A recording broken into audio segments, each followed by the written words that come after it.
This is a young Brendan Boyle, unaware of the impact and the legacy he would have at Notre Dame Green Pond. Since I can even remember, since I could walk, I was dribbling a basketball during warm-ups. I was running out with the team.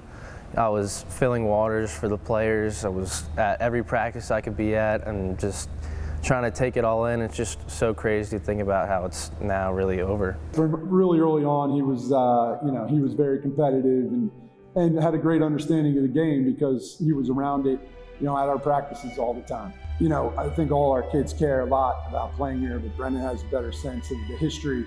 And I know him playing for Notre Dame meant the world to him, and I know it means the world to Cal, our younger guy, and we loved having him part of it. The first of his big milestones came in January of 2021.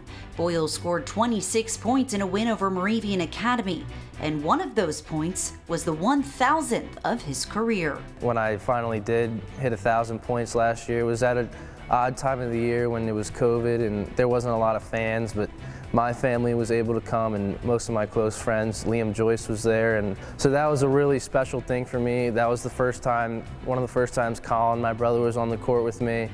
And yeah, that was great, hitting 1,000 points. It was more like a weight off my shoulders too. It was something we had been thinking about. We didn't know which game was going to be canceled next, so we weren't sure if we were going to have a full season, so I was really thankful at that time to be able to hit that mark. The pinnacle of Brendan's career came on this very court when he surpassed the late Jeff Daly in becoming the program's all-time leading scorer. While that moment was met with a great deal of joy, it was also met with a great deal of sadness. Not sadness for surpassing Daly's mark of 1,742 points, but simply sadness for the fact that Boyle couldn't enjoy that moment with Jeff Daly himself. My whole life just looking up to Jeff. And there wasn't a time where I didn't wear number 20.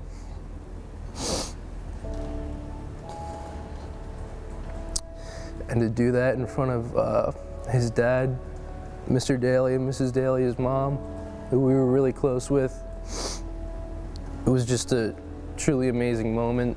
I would have never imagined to be able to do something like that. And I just wish that Jeff could have been there, especially in some of these hard moments this year. But I know he's always there with me, and I pray to him before every game.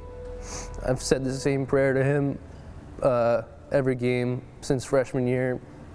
I just say, my dad says, everyone bow your heads and thank God for the opportunity to be able to play, and I bow my head and I talk to Jeff and I let him know I need him with me for this game, and that's how I've always done it before every game I play. And it's still unimaginable that I was able to do something like that and break his record. Him breaking the record, I think maybe it would have been more fun for us if it wasn't Jeff's record. It would have been less emotional. But at the same time, it makes it even more special. And I know the Dalys, if they wanted anybody to have that record, it was Brendan. No doubt about it. It was tough, but we were able to have a lot of friends and family. My father was able to be here. He's not in great health, but he made sure he was here for that one. The season carried on, and when the playoffs hit, so did the injury bug. The Colonial League MVP couldn't sit for long, however, scoring 93 points over 5 games, including 26 in his final contest as a Crusader. That was definitely one of the most difficult times of my life, mentally, just having to go through that pain of actually realizing that, I'm done and I'm not going to be the same player that I'm going to be for at least 6 weeks.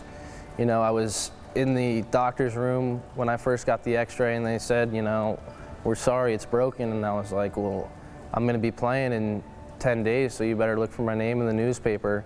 And they kind of looked at me like I was crazy, but I did try to play against Wilson in that league semifinals game, and I wasn't myself. I could barely catch the ball, or I could barely dribble.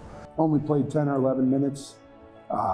But he gave everything he had, and he had no business being out there. And as a father, probably shouldn't have let him. There is no way we were keeping him off the court, but he showed everybody that night that statistics don't matter to him. Brendan Boyle will leave Notre Dame Green Pond as the all-time leading scorer with 1,900 points. But what he's most proud of is the relationships he's formed along the way. Proud of, the friends I've made in my time here. Just so many special relationships. When I got here, I was a freshman on a team that had just won a district championship. So there was 5 or 6 seniors that had came back, and they really took me in as their own. And then sophomore year, I was able to be voted captain by a group of seniors. That was really special and meaningful to me. That's one of my proudest accomplishments. And then junior year, I got to play with some of my best friends, Joe Galley and Rob Spurk and Logan Rickard, kids that I had been friends with since 2nd, 3rd grade, going to Crusader basketball camp here with every summer. And then this whole entire year was extremely special for me because I'd grown up around this program. And just the biggest thing is, for me, was the relationship I had with not just him as a coach, but all the assistant coaches. I mean, there's just so many people I could thank, and I'm so proud of all these relationships I've been able to create. I'm Gwen Begley, reporting for the Service Electric Network.